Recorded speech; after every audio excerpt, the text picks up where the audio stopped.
Hey guys, welcome to Braddels Gaming and to another episode of my Far Cry 5 community creation series. Now before we get into what is a very exciting map, as you can tell from the cinematics and the title of the video, I just wanted to say that it has been a while once again. It seems that every single time I'm ready to start uploading some videos, I just get stopped in my tracks by some sort of life event. But yeah, I've been away again. It seems that this is definitely the trend of my channel. I seem to come back, release a couple videos, and then go away for a couple months. And you know, I can continue to apologize, but at the end of the day, that's not going to do anything. I'm just going to try and put it into action and try and be a bit more consistent with these uploads. But yeah, now another thing that you might or might not be able to tell is that I've got a slightly different setup in terms of my audio. So I'm recording in a different room at the moment. I'm recording in a downstairs room because the upstairs room gets really hot, and today in Australia where I am living it is 44 degrees, so not the most pleasant sort of day to be recording a video in, but you know, coincidentally it is also Christmas here, so in Australia we do not get the snow and hot chocolate and all that other stuff because we are boiling our heads off, and yeah, it's actually 43 degrees, not 44. But yeah, anyway, 43 degrees, it's Christmas Day, so Merry Christmas to all you out there. And one final thing I want to say before I get into this Mordor map that we have on the screen is to thank you all for the support. Right after my Halloween special, I was intending to release more videos before the life event got in the way. And I was going to make a video thanking all of you guys for helping me reach the 150 subscriber milestone. And I really do thank you guys for all the support in terms of helping me achieve in achieving those milestones. Oh my goodness, I cannot speak. I don't know if it's the heat or the fact that there are so many spiders coming to my house right now. It is not the most charming experience. I've already been attacked by a couple spiders in the last sort of month, which has not been fun. But yeah, nonetheless, I really do thank you guys for the support in helping me reach these milestones, because at the end of the day, you know, you guys are what motivate me to continue to make these videos. I mean, I really do love this whole YouTube thing. I really do love making this content, especially around a topic that I'm really passionate about in Far Cry. But, you know, if I was doing these videos and no one was really paying attention, then it would be very hard to continue, as I'm sure you can all imagine. But nonetheless, again, thank you guys for all that you've done this year. I still want to release another video after this one. I was kind of thinking, should I just kick the bucket and not release a video until next year like I did last year? But I was like, nah, I'm going to come back. I'm going to make a video in time for the new year. So yeah, hopefully I have no more extended absences because I really want to try and consistently upload. I hope the audio is okay because I have got a new setup where I'm actually sitting on the floor rather than sitting in a chair. Merry Christmas to you all, and once again, thank you very much for all the support.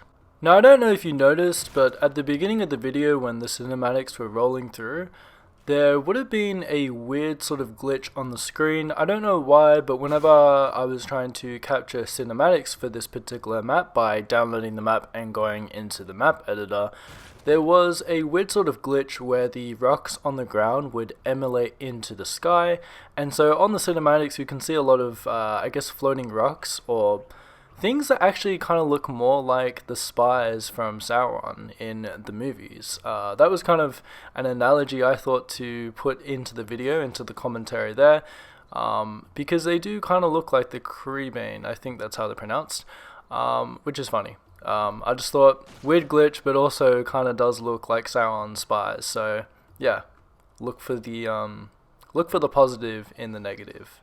And this map is really all about looking at the positives in the negative, because Mordor is a place that isn't traditionally known as a beautiful place or a very positive place, but ironically I'm going to be using a lot of positive words to describe the Mordor environment and subsequently the map that we have today, which is called Mordor Mount Doom, created by Impression Man 76.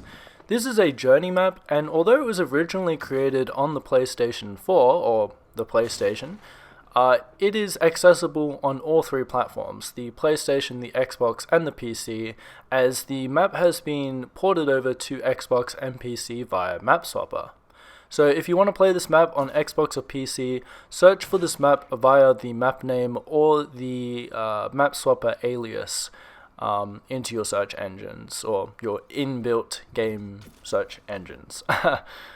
Now, having the privilege to be able to play through this map multiple times, I would say this map pays homage to Mordor really well, despite its appropriately scaled down nature. As you guys would know, the map editor size is a lot smaller than what you would love to work with if you were actually trying to recreate Mordor. But nonetheless, I do think that the creator has still done a really good job to reflect Mordor, because all the key locations of Mordor are pretty much here, at least the ones from the film.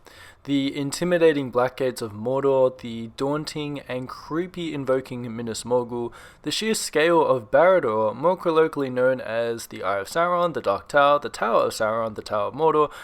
You get the idea. I'm a nerd. And of course, the centerpiece, Mount Doom, serving as the backdrop to what many can quickly see as a place full of hatred, pure evil, and corrupt souls, as the skies are filled with darkness and ominous, bright and intense orange light.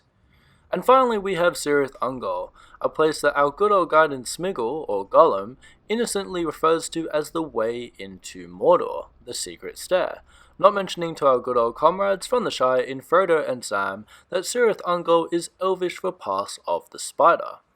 I'm sure if they heard that, like me, they would have been much more inclined to backtrack and sneak into Mordor the way they first intended, through the Black Gates of Mordor, perhaps when another Easterlings patrol marched through it.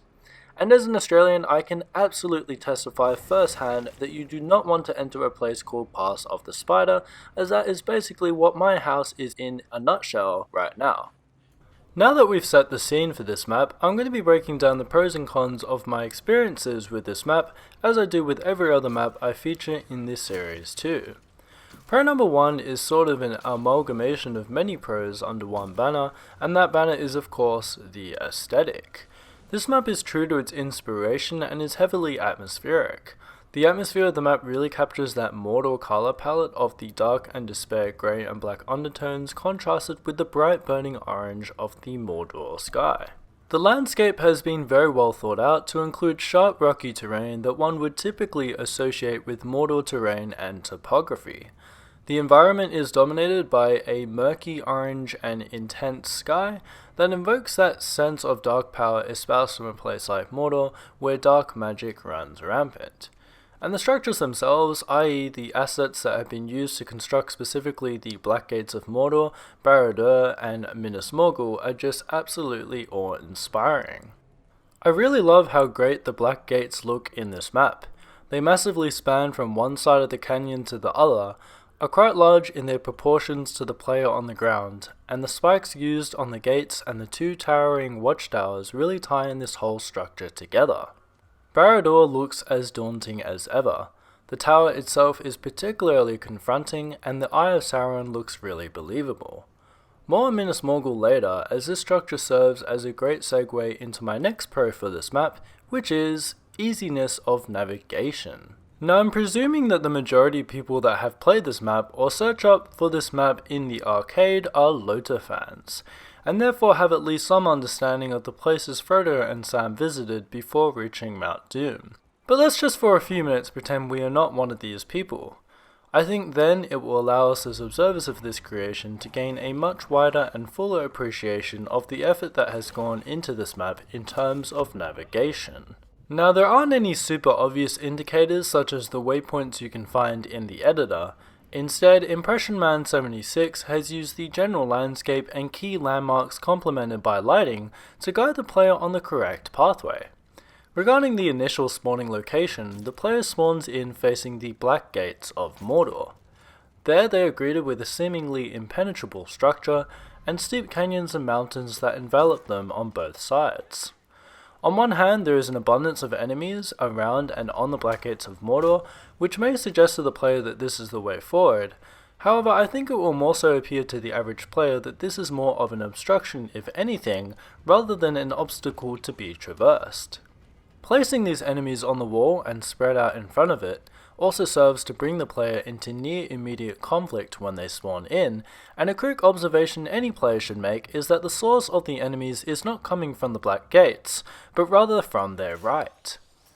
This manipulates the player's head movement to the right, where they will see the Minas Morgul landmark, which is almost like a huge green beacon that theoretically should magnetize any player to its position. Whether out of sheer exploration and inquisitivity, or through sheer completion of their immediate task at hand, which is to rid themselves of any enemies in this area so they can progress to the next section of the map harm-free. Impression Man 76 has done a great job to faithfully pay homage to the Minas Morgul structure in the third loader film, due to the emboldened green light that espouses from the structure through the Aurelius and green lighting effects. But the shape of the castle is also spot on, with a dramatic battlement shaped like sharp knives jutting out from the castle as well. This basically serves as a really big waypoint the player can follow, which doesn't ruin the immersion that a standard waypoint may generate, as it fits perfectly in with the narrative. Now, even though Minas Morgul kind of had to be included, as this is meant to be a map that pays homage, one innovative measure Impression Man 76 did take, which was not in the film, is the use of these torches to light the way into Mordor, the secret stair. It's the simple application of these torches that assist as waypoints up into the next area, whilst not looking completely out of place. Some players, again without that knowledge of loader, would probably think the way into the next area was via the Green Castle, i.e. Minas Morgul, so having these torches here just really assist with that wayfinding. Sure, it's not necessarily canon, but it's just one of those compromises you sometimes have to take as a map editor. Now, moving into the cons of the map, and the obvious one that you can probably see on the screen is that every enemy dies in one shot, and that's because there is a one-shot kill modifier on this map. Now, whilst it is pretty fun, it definitely makes you feel like you're Legolas and an absolute badass, it doesn't really do too much in terms of providing a challenge for the player, and so even though there's a lot of different enemy varieties, because they all die in one shot, it can seem pretty easy and pretty mundane gameplay wise. Even though I did really enjoy my time playing this map as a badass sort of Legolas, I do think that perhaps removing the one shot modifier could improve the map in some ways, but I also think it could take away from some other things. Obviously you want there to be a one-shot kill on like zombies, for example, because they're like the parallel to an orc, and of course one shot from Legolas's arrow is going to kill an orc, you'd expect. The bigger sort of enemies just feel very anti-climatic to sort of kill, especially the Shelob encounter, or rather the arachnid alien encounter in terms of Far Cry 5's map editor's case. You would want that to be a really big battle like it was when Sam actually did fight the Shelob in the third loader film, but it just turns out to be a very underwhelming fight, as you just shoot one arrow into it or hit it once and it is dead. This kind of leads me into my next con, which is that the Cirith Ungol section of the map, specifically the Spider Cave, or the pass into Mordor, whatever it's called, is that it is a very underwhelming part of the map. There isn't very much there. It is actually detailed really well, but it's very short, and it doesn't have that complex, dense, dark, and intense cave system that was in the movie, and as a result, it doesn't really hit the mark in terms of how good everything else is in the map. I would have loved to have seen this cave sort of extended a little longer, but otherwise, like, the detailing for the specific section is really good. It's just that it's too short of an experience, and it doesn't really pay as big a homage to the pass into Mordor, the secret stair, as much as I would have liked it to. Now, some quick, very nitpicky stuff is that there is no Sam Gamgee class, or Samwise Gamgee class, which is not really keeping consistent with the narrative, but he's also easily one of my favorite characters in Loader, and I'm sure many people would agree. But also, if I'm being particularly brutal, it's that Legolas's name is also not spelled correctly. Anyway, that's some really nerdy, nitpicky stuff there. Do not worry about that stuff. That stuff can easily be fixed with an update. But otherwise, I am going to wrap this up here. You know, it is nearly the end of the amount of talking time that I have because the map is coming to a close. But also, my voice is getting particularly tired. It is Christmas, it is nighttime, and I want to release this video for you guys before Christmas Day actually ends as well. So without any further ado, I'm Braddels Gaming, I'm signing out now, and remember to have yourselves a great day, and I will see you in the next one.